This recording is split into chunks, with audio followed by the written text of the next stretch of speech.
Bismillahirrahmanirrahim. Assalamualaikum warahmatullahi wabarakatuh. Salam biru, independen, militan, patriotik, dan demokratik. Salam sejahtera untuk kita semua. Ini salam biru itu untuk KSPSI biru, GSPI biru, ayam merah, salam merah. Mudah-mudahan kawan-kawan tidak bosan mendengarkan pidato-pidato, cerita-cerita ya.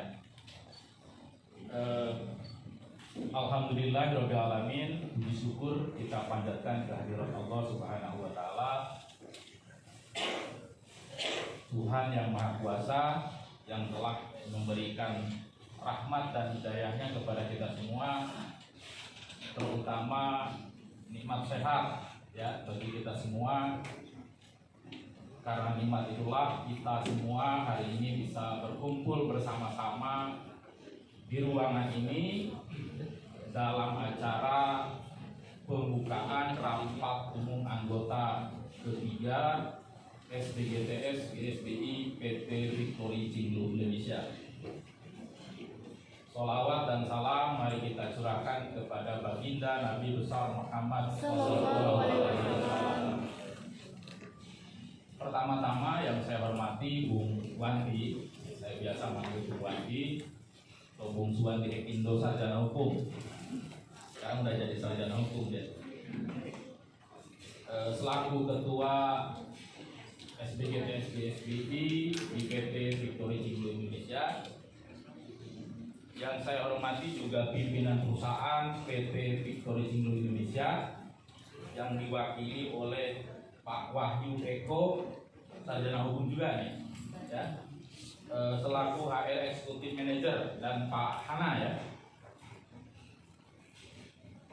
Yang saya hormati Ketua DPC GSBI Kabupaten Tangerang, Bung Suhardi, sarjana hukum. Ketua DPC GSBI Kota Tangerang, Bung Dedi Isnanto. Nah, kalau ini bukan sarjana hukum nih, sarjana teknik. Tak lupa saya juga sampaikan salam hormat yang saya hormati para ketua dan pimpinan beserta seluruh jajarannya serikat pekerja, serikat buruh yang ada di lingkungan PT Victory Cinglu Indonesia, yaitu saya yang kenal Bung Agus Darsana ya, karena beliau walaupun di pabrik dia juga orang pimpinan nasional ya. Jadi salam hormat Pak Agus. Ada kawan-kawan dari SBN Kasbi, SBM, Progresif SGBN. Salam kenal kawan-kawan, salam buruh, salam perjuangan.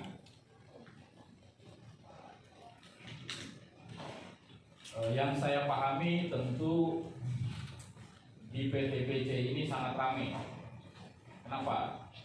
Ada 5 atau 6 serikat ya Pak? 5. Ada 5 serikat pekerja, serikat buruh. Ya. Dan yang saya pahami ini jadi 10 apa enggak nih Pak? Ya 5 cukup ya. Yang saya pahami tentu kehadiran serikat pekerja, serikat buruh di PT Victory Cinglu Indonesia ini adalah haruslah menjadi kawan seperjuangan bagi Bung Wandi dan kawan-kawan, bagi SBGTS GSBI dalam rangka membela, memperjuangkan hak dan kepentingan buruh. Terpenting juga adalah bagaimana bersama-sama dengan pihak perusahaan untuk maju bersama, karena nggak boleh majunya masing-masing. Ya kan, kalau majunya masing-masing pasti ada yang terseret-seret. Itu yang akan jadi masalah di kemudian hari. Tak lupa saya sampaikan salam hormat kepada para tamu undangan yang mungkin saya tidak bisa sebutkan satu persatu, kepada ketua panitia dan tim, terutama kepada delegasi rapat umum anggota, seluruh anggota SBGTS GSBI PT Victory Cinglu Indonesia yang saya banggakan. Salam hormat, rasa bangga saya haturkan buat kawan-kawan sekalian, di mana saya mengetahui dan menyaksikan langsung kawan-kawan secara sukarela telah memilih dan bergabung dengan GSBI di lingkungan kerja PT Victory Cinglu Indonesia sejak tahun 2012 yang lalu, dan teman-teman berani mendirikan GSBI di lingkungan perusahaan PT PCI. Padahal setahu saya pada saat itu sudah ada serikat pekerja yang sudah eksis di perusahaan. Saya tahu sejak awal bahwa kehadiran dan pendirian SBGTS GSBI di PT PCI ini dan perjalanannya ini tidak baik-baik saja, ya. Tidak mulus dan tidak mudah-mudah saja. Benar begitu nggak? Ya, kehadiran GSBI di PT PCI ini nggak mudah-mudah aja, nggak mulus-mulus aja. Saya kira banyak tantangan dan hambatan. Tapi betul-betul adalah penuh tantangan dan rintangan. Namun, saya semakin bangga kepada kawan-kawan semua, di mana hingga saat ini kawan-kawan tetap setia, tetap percaya dan bergabung di dalam organisasi SBGTS GSBI PT Victory Cinglu Indonesia sebagai serikat buruh pemersatu, sebagai serikat sekolah bagi anggota dan buruh, serta sebagai alat perjuangan bagi seluruh buruh yang ada di PT Victory Cinglu Indonesia.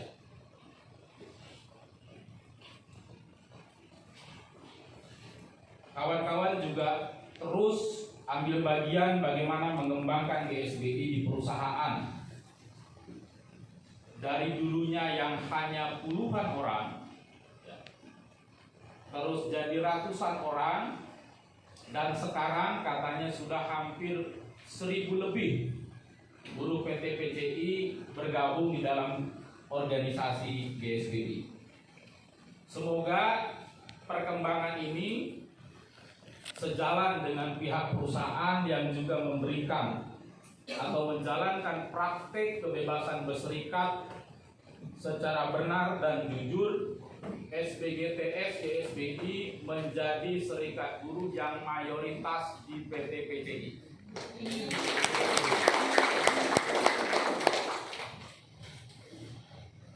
Jadi mayoritas secara keanggotaan,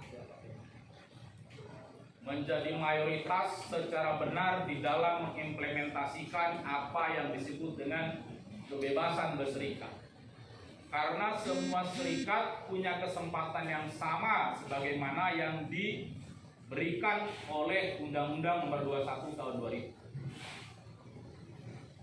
Selain itu, yang membuat saya bangga adalah kawan-kawan di sini juga ambil bagian di dalam memperkuat dan memperluas organisasi GSBI, khususnya di Kabupaten Tangerang, Provinsi Banten, bahkan secara nasional. Karena saya tahu, karena saya paham, tidak mungkin organisasi GSBI saat ini bisa berada di Sumatera hingga ke Pulau Papua tanpa kontribusi kawan-kawan sebagai anggota di dalam memperkuat dan memperluas organisasi GSBI. Untuk itu, terima kasih.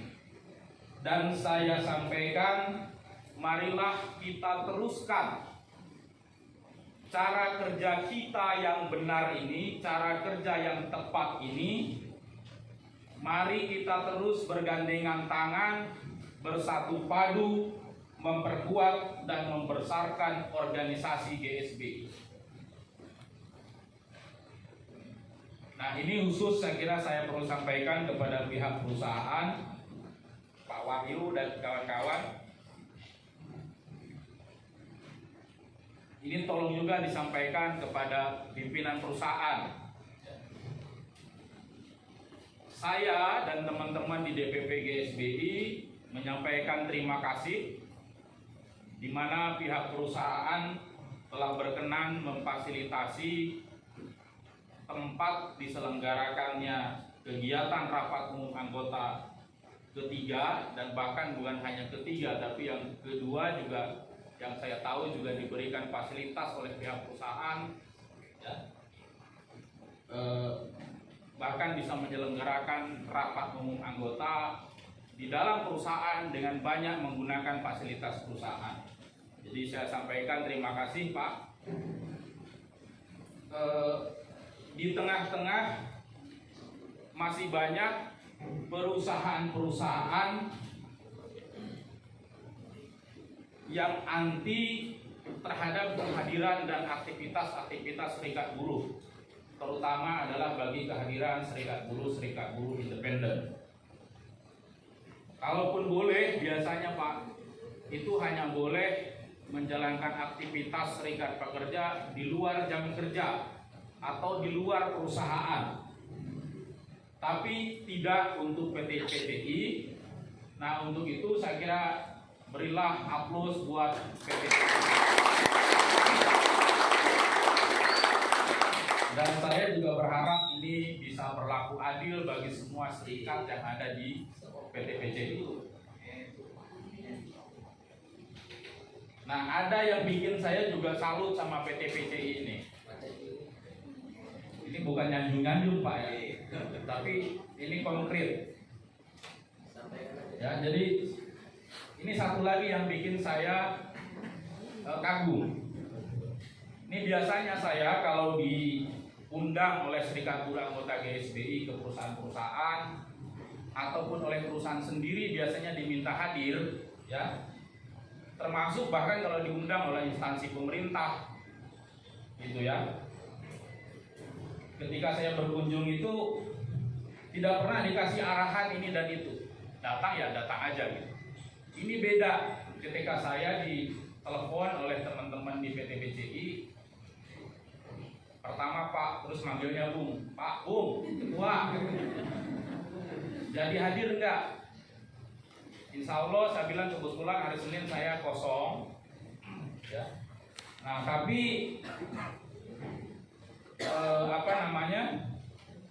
ketika telepon itu langsung menyampaikan, tapi besok datangnya nggak boleh bawa botol minuman dari luar, botol plastik, ya.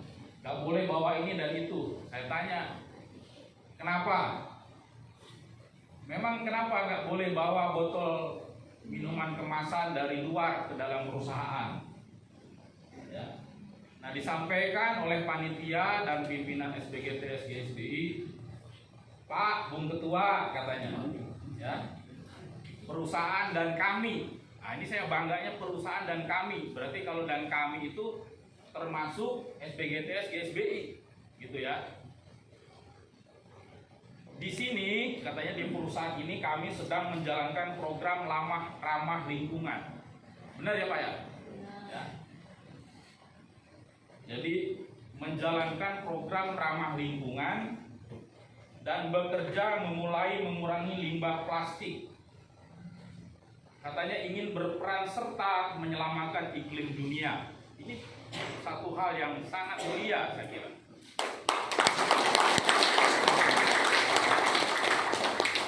Cuma pada saat itu saya pikir juga, ini teman-teman ini ngerti nggak sih yang diomonginnya itu?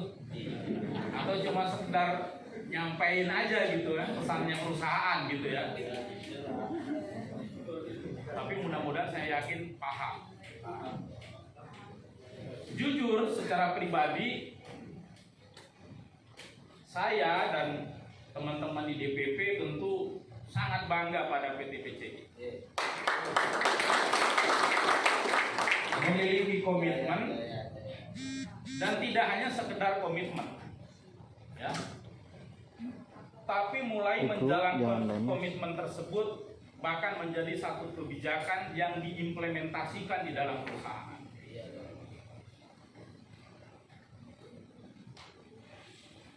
Dan atas program ini memang harusnya kawan-kawan SBGTS GSBI itu berada di garis depan bersama pihak perusahaan.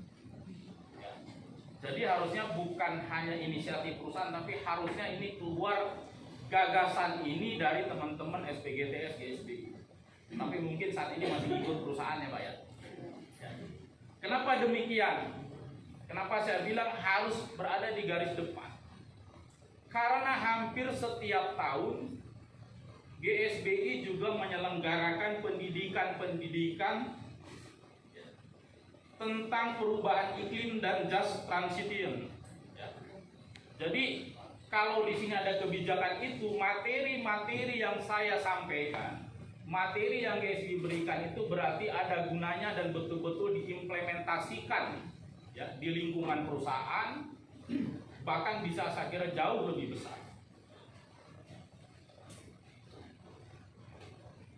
Termasuk di dalam politik perjuangannya GSBI, isu perubahan iklim dan lingkungan yang adil dan lestari itu adalah bisa terwujud nyata, kawan-kawan sekalian. Dan hal itu tidak mungkin kita akan berbicara dari yang besar kalau hal yang kecil saja kita tidak mulai menjalankan itu. Nah, tapi harus disadari betul gitu. Jadi tidak salah teman-teman kalau perusahaan menjalankan itu, bahkan ada di garis depan. Karena menurut data memang korporasi-korporasi lah dan negara-negara majulah sebenarnya yang menyumbangkan pada kerusakan iklim dunia ini. Tapi biasanya negara-negara maju membebankan untuk menyelesaikan problem iklim itu kepada negara-negara yang berada di bawah kekuasaannya. Nah, tapi ini juga perlu diingat oleh kita semua, termasuk oleh perusahaan, Pak. Saya kira ini juga pesan saya. Harapan saya, perusahaan PT PCI tidak saya bekerja ramah terhadap lingkungan, ya. Tapi haruslah juga perusahaan ramah atau lebih ramah lagi kepada buruhnya. Ya, jadi bukan hanya ramah pada lingkungan, tapi perusahaan juga harus lebih ramah kepada buruhnya.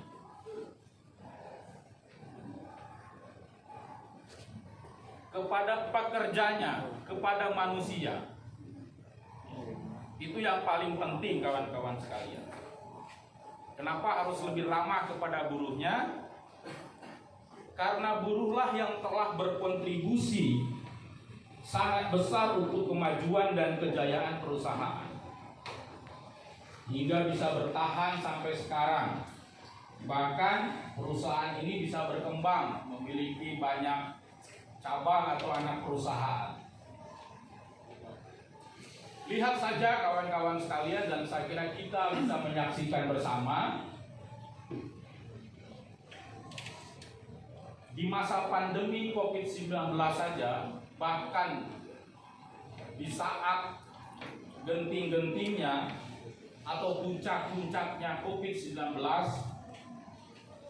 hanya kaum buruhlah yang tetap pergi ke pabrik siang dan malam. Benar nggak? Jadi hanya kaum buruhlah yang setiap hari pagi malam dia datang atau pergi ke pabrik. Dia kagak peduli ada COVID atau enggak. Maka nanya si COVID itu siapa?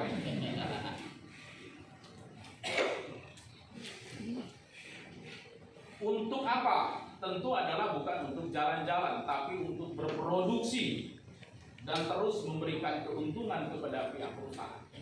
Jadi bukan anggota DPR atau para pejabat itu yang ketika pandemi hanya kerja dari rumah. Teman-teman, saya yakin selama pandemi sejak 2020 sampai 2021 kerjanya nggak di rumah, tapi kerjanya di pabrik. Itu fakta, saya kira kawan-kawan, di tengah situasi. Di tempat-tempat lain mungkin, kalau di tempat sini tadi Bung Wandi sudah menyampaikan sudah ada vaksin 100% bahkan ya, bahkan perusahaan juga menerapkan protokol kesehatan secara ketat. Tapi di tempat-tempat lain teman-teman, banyak buruh bekerja tanpa perlindungan yang memadai. Bekerja, pokoknya bekerja.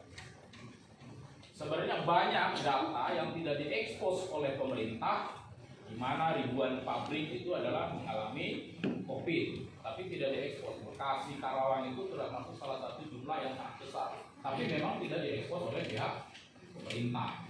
Kita tahu Serikat Pekerja, Serikat Buruh tahu itu, dan GSBI saja ya, yang kita himpun dari tahun 2020 itu tidak kurang hampir, mungkin data anggota kita aja 5.000-an yang terpapar COVID-19, anggota dan keluarganya. Saya kira itu jauh, data itu akan jauh lebih besar dibandingkan yang tadi.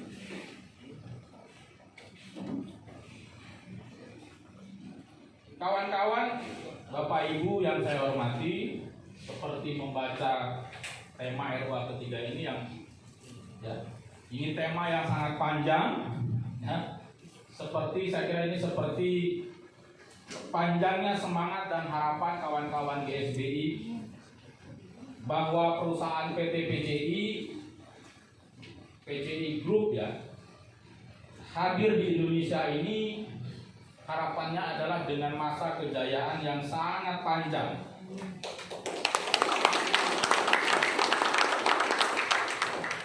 Bisa berkontribusi pada kemajuan Indonesia, terutama pada peningkatan kesejahteraan buruhnya. Kawan-kawan pimpinan dan anggota SBGTS, GSBI, PT PCI, ini kalau tidak salah tanggal 15 April nanti SBGTS, GSBI itu berusia 10 tahun. Ini waktu yang lumayan, 10 tahun itu bukan satu yang singkat saya kira. Dan ini menuju kepada mau menuju dewasa. Dan mudah-mudahan organisasi ini betul-betul menjadi dewasa di dalam segala hal.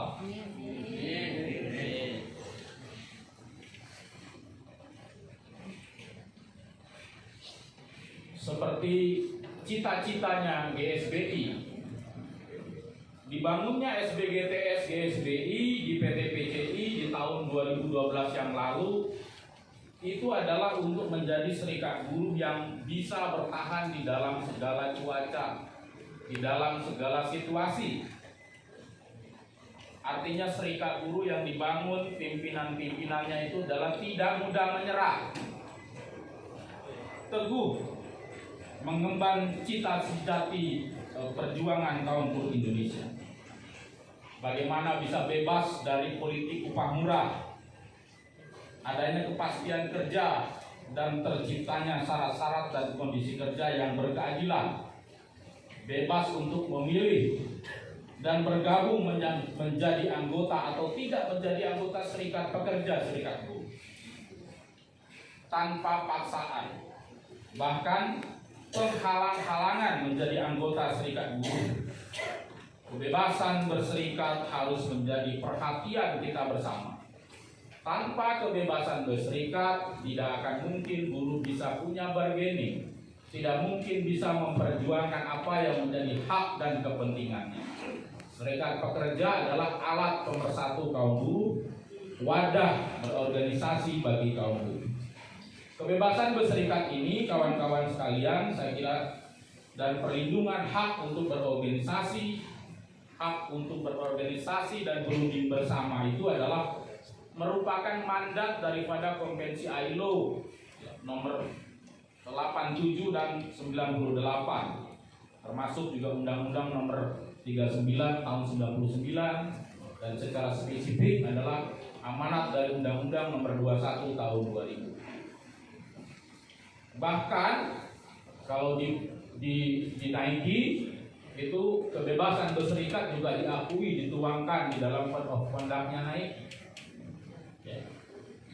Termasuk saya kira yang terbaru antara brand, perusahaan, dan serikat pekerja, serikat buruh juga telah bersepakat membentuk satu protokol kebebasan berserikat atau yang disebut dengan protokol FOA yang secara resmi ditandatangani oleh pihak Nike ataupun brand-brand, pihak perusahaan, termasuk juga serikat pekerja, serikat buruh di dalamnya, GSBI dan beberapa serikat pekerja lain juga ambil bagian di dalam komitmen untuk menegakkan tentang kebebasan berserikat. Ke depan, kawan-kawan sekalian, tantangan perubahan iklim perburuhan internasional dan implementasinya di Indonesia itu akan jauh lebih berat, terutama sejak diundangkan dan diimplementasikannya Undang-Undang Nomor 11 Tahun 2020 atau Omnibus Law Cipta Kerja.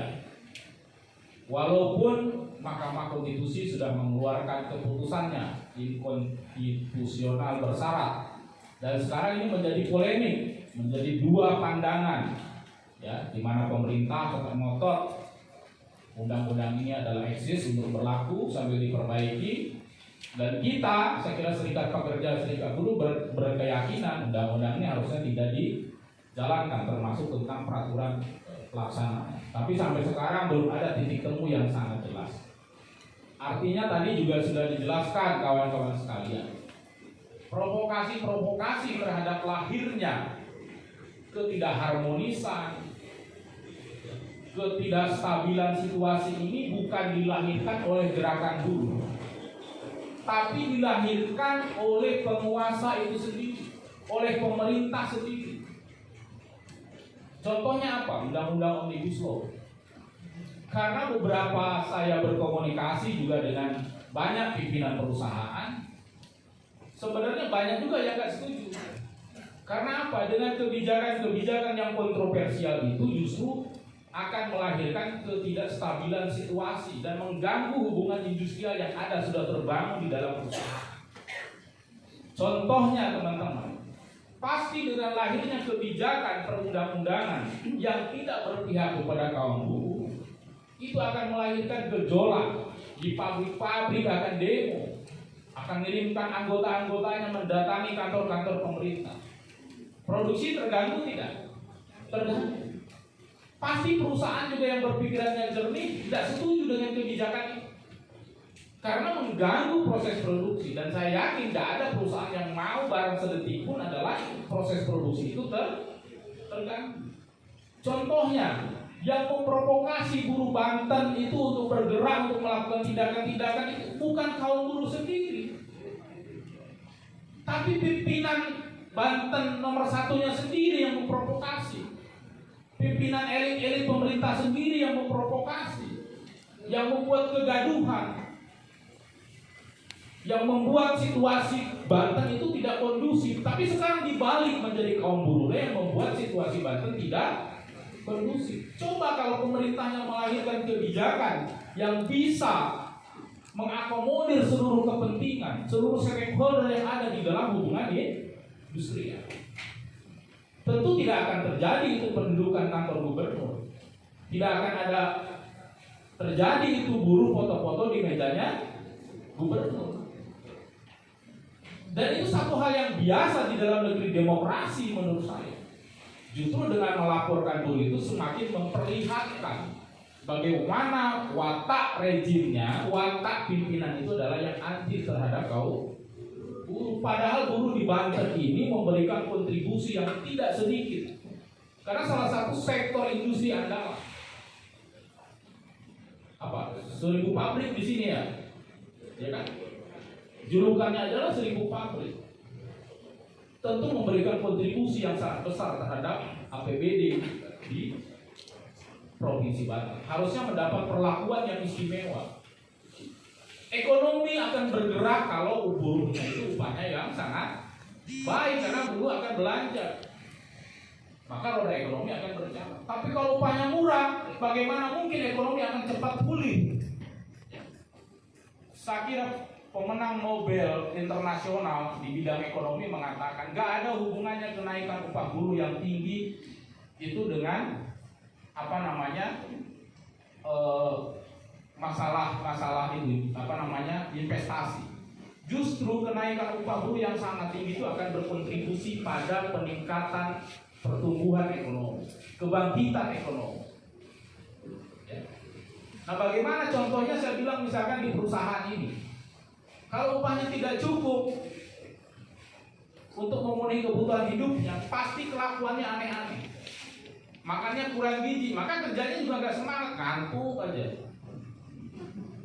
Suruh kerja itu muaf aja, target pasti nggak dapat. Tapi kalau upahnya cukup, gizinya cukup, ketika datang ke perusahaan itu dengan fit, tentu dia akan sangat baik. Beda misalkan dengan Pak Wahyu ya, gizinya cukup, datang pasti fresh. Tapi buruh yang sudah lembur, gajinya pas-pasan, sarapannya cuma Indomie, kadang-kadang nggak bisa sarapan, mikirin tagihan cicilan rumah, mikirin tagihan cicilan motor, datang ngantuk lemas gitu, disuruh kejar target nggak dapat, yang ada urinya bikin masalah karena upahnya tidak cukup. Tapi kalau upahnya cukup, saya yakin dia akan datang ke pabrik dengan riang gembira, dengan energi, dengan semangat bagaimana kita bekerja. Itulah menjadi salah satu hal yang paling penting saya kira untuk kita perhatikan bersama, kawan-kawan.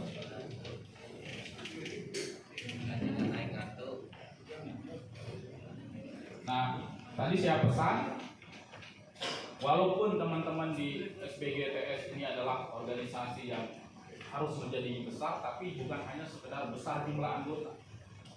Saya selalu berpesan, selalu sampaikan berkali-kali, bagi GSBI jumlah anggota besar itu keharusan. Tapi cuma besar anggota juga nggak ada guna. Kalau pimpinan-pimpinan tidak pernah bisa memberikan edukasi, tidak bisa memberikan pendidikan yang ilmiah, yang konkret, yang objektif kepada anggotanya. Teman-teman punya anggota 1000, saya selalu tanya, sudah berapa persen yang bisa menyelesaikan pendidikan dasar organisasi? Belum sampai 10%. Pasti saya akan ngomel terus. Teman-teman punya anggota besar puluhan ribu, ketika tidak pernah bisa memberikan pendidikan kepada anggotanya dengan materi-materi yang ilmiah, yang objektif, bukan provokasi. Karena banyak serikat pekerja memberikan pendidikan itu provokasi. Yang penting ngamuk buruhnya kan. Nah, kita tidak perlu untuk itu, tapi harus bisa memberikan pendidikan yang ilmiah, yang objektif. Makanya kita selalu ngomong, teman-teman GSBI, saya selalu bawel. Lu nggak akan bisa ngomong apapun di hadapan perusahaan, di hadapan siapapun, kalau tidak pernah melakukan investigasi, tidak pernah melakukan riset, tidak pernah punya data. Itu adalah pekerjaan penting di dalam serikat pekerja serikat, terutama di dalam pihak perusahaan. Saya sudah sampaikan, teman-teman nggak usah perlu pesimis dengan disahkannya undang-undang Omnibus Law yang memang itu banyak merugikan buruh. Tapi lahirnya ini teman-teman sudah sangat jelas, itu akan mendorong bagaimana serikat pekerja, serikat buruh itu akan bersatu menjadi lebih kuat. Dan memang keharusan teman-teman menjawab